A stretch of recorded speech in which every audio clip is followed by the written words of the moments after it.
لیجیے گا 11واں سپارہ سورہ یونس کی آیت نمبر 24، اور رمضان المبارک کا آج روزہ بھی 24۔ اللہ رب العزت کا فرمان عالی شان ہے،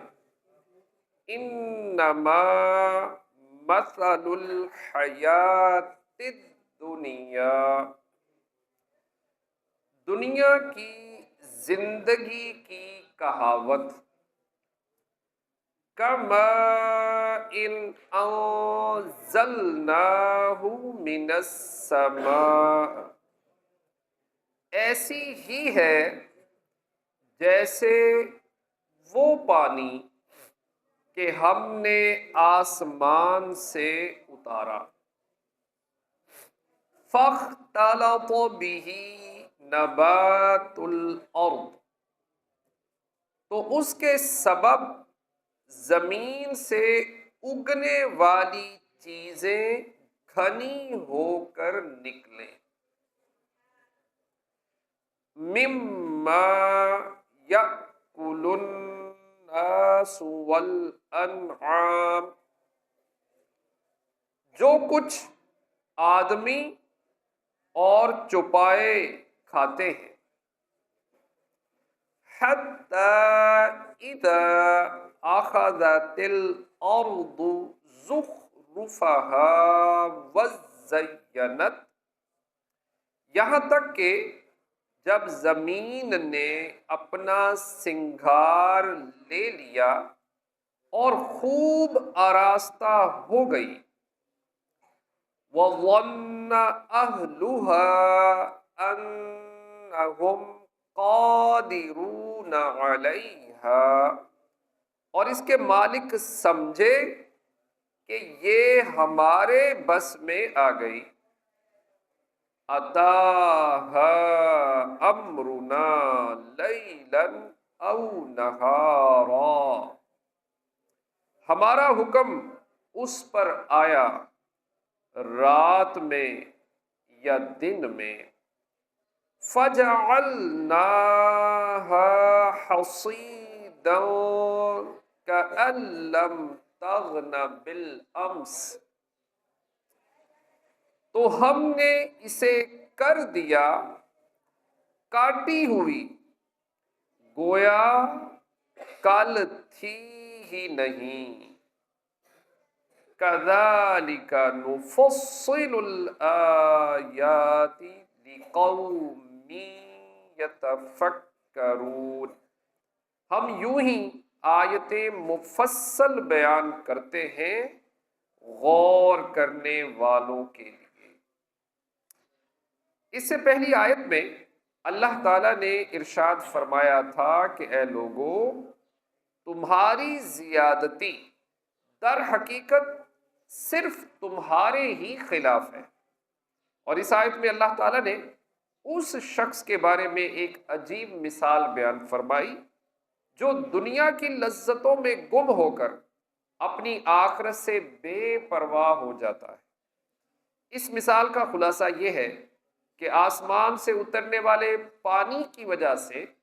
زمین کی پیداوار بہت گھنی ہو جاتی ہے، کیونکہ جب بارش ہوتی ہے تو اس کے سبب زمین سے رنگ برنگے پھول، خوبصورت بیلیں، خوش ذائقہ پھل اور ان کے علاوہ طرح طرح کی اجناس پیدا ہوتی ہیں، یہاں تک کہ جب باغات اور کھیلوں کا مالک پھلوں سے لدے ہوئے درختوں اور ہری بھری لہلہاتی فصلوں کو دیکھتا ہے تو خوشی سے پھولے نہیں سماتا، پھر وہ اس پیداوار سے فوائد حاصل کرنے سے متعلق بڑے بڑے منصوبے بناتا ہے، اس کا دل ان منصوبوں میں ہی مشغول ہوتا ہے اور یوں وہ بالکل غافل ہوتا ہے، اور اسی حالت میں اللہ تعالیٰ دن یا رات میں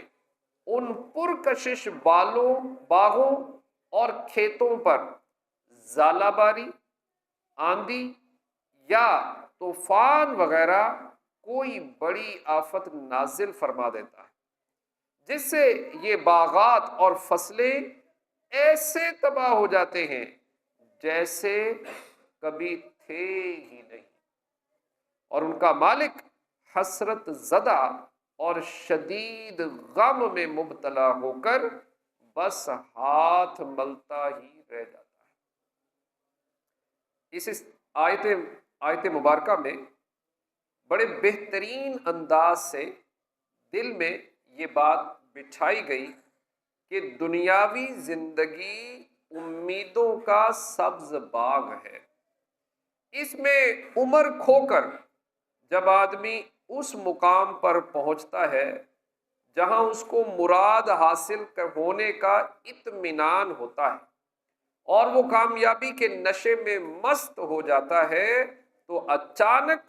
اس کو موت آ پہنچتی ہے اور وہ تمام نعمتوں اور لذتوں سے محروم ہو جاتا ہے۔ حضرت قتادہ رضی اللہ تعالیٰ عنہ فرماتے ہیں کہ دنیا کا طلبگار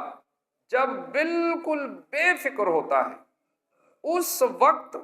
اس پر عذاب الہی آتا ہے اور اس کا تمام ساز و سامان جس سے اس کی امیدیں وابستہ تھیں غارت ہو جاتا ہے۔ جس طرح ہم نے تمہارے سامنے دنیاوی زندگی کی مثال اور اس کا حکم بیان فرمایا، اسی طرح ہم غور و فکر کرنے والوں کے لیے تفصیل سے